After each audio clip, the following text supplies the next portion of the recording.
Eu sou o professor Inairo Gomes, Francisco Inairo Gomes. Neste vídeo, trataremos dos direitos subjetivos, objetivos e positivados à luz da ética, da moral e dos preceitos do sistema do mérito.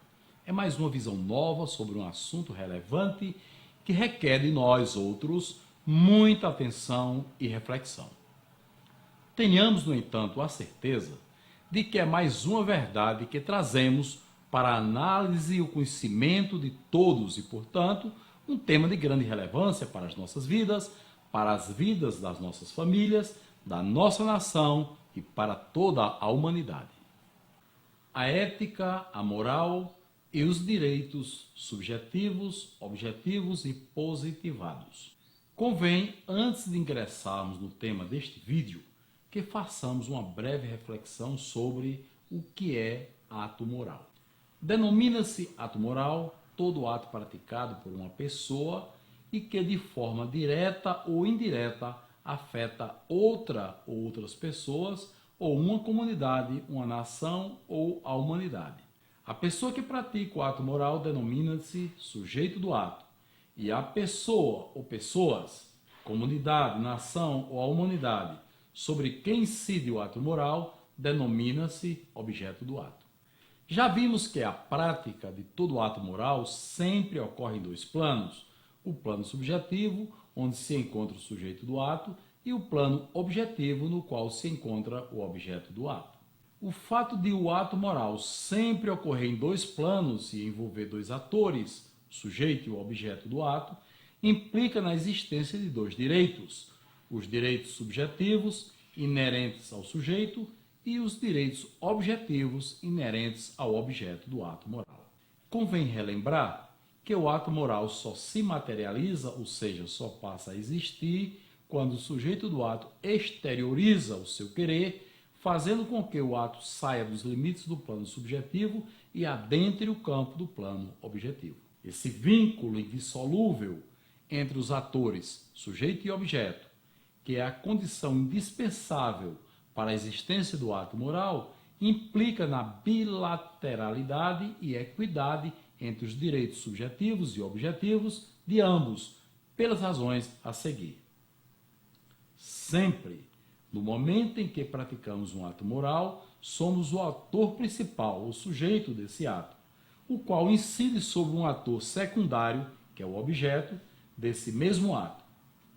Vale dizer que, para tanto, invariavelmente estamos fazendo uso da nossa liberdade e dos nossos direitos subjetivos.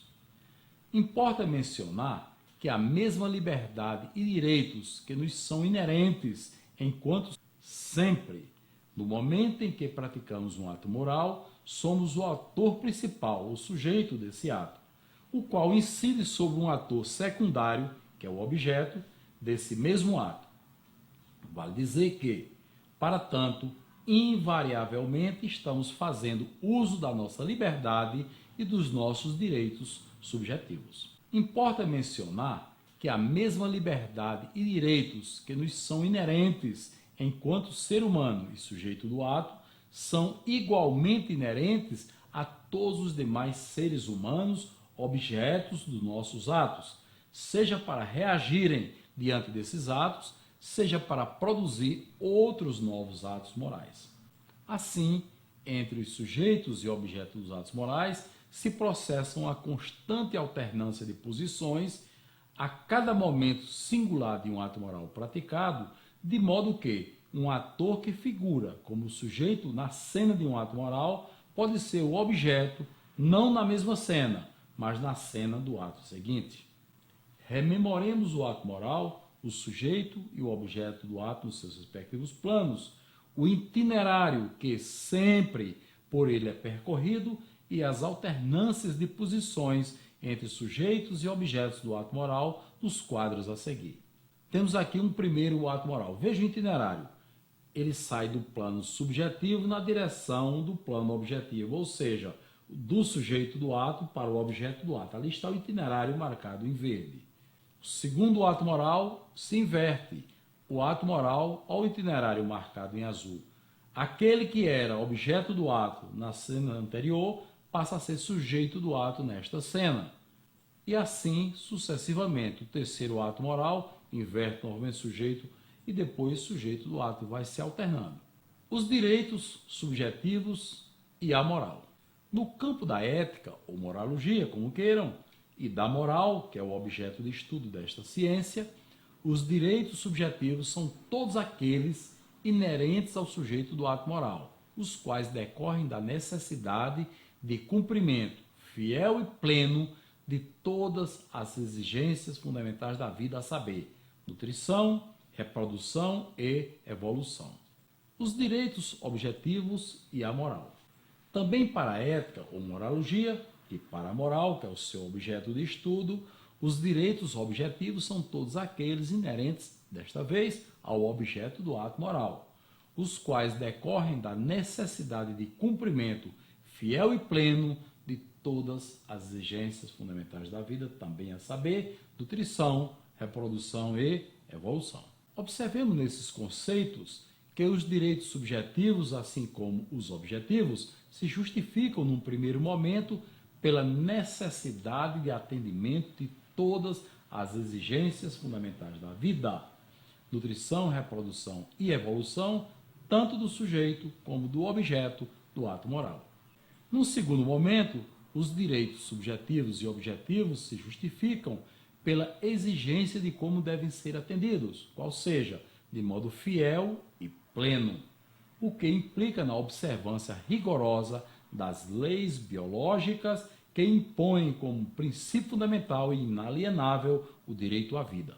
Também, no terceiro momento, os direitos subjetivos e objetivos se justificam pela bilateralidade e equidade, que são os fundamentos da ética, enquanto princípio moral, cuja adoção com sabedoria conduz à unidade, afastando as divisões, competições, os conflitos e os litígios próprios da dualidade. Merece especial destaque, dentre outras, a característica libertária dos direitos subjetivos e objetivos, sem a qual restaria prejudicado o dom maior da liberdade, em especial para atender às exigências fundamentais da vida, notadamente a necessidade de evolução do ser humano. Estamos, sim, afirmando que os direitos subjetivos e objetivos são ilimitados e somente visam a ampliação da liberdade do ser humano para se nutrir, reproduzir e, em especial, para evoluir, não obstante a existência dos deveres morais e da responsabilidade moral a serem observados. Os direitos positivados e a moral. Os direitos positivados são todos os direitos subjetivos e objetivos que, uma vez formalizados, ou seja, escritos, são convertidos em normas jurídicas, passando por essa razão também a pertencer e a compor o objeto de estudo da ciência do direito. O fato de os direitos subjetivos e objetivos serem positivados não os exclui do campo da moral, nem lhes subtrai o condão da legitimidade, haja visto que eles permanecem intactos e apenas acrescidos do condão da legalidade. O mesmo, porém, não se dá com os direitos positivados, que muitas vezes se distanciam e até se contrapõem ou se chocam com os direitos subjetivos e objetivos, gerando turbações no campo da moral e, não obstante, sob o manto da legalidade, padecem da absoluta falta de legitimidade. São, pois, emanações próprias do campo dos direitos positivados as leis casuísticas que, apesar da absoluta falta de legitimidade sob o manto da legalidade, respaldam a tirania dos governos contra as nações, tirania essa que se compõe da trilogia formada pela corrupção, injustiça e violência.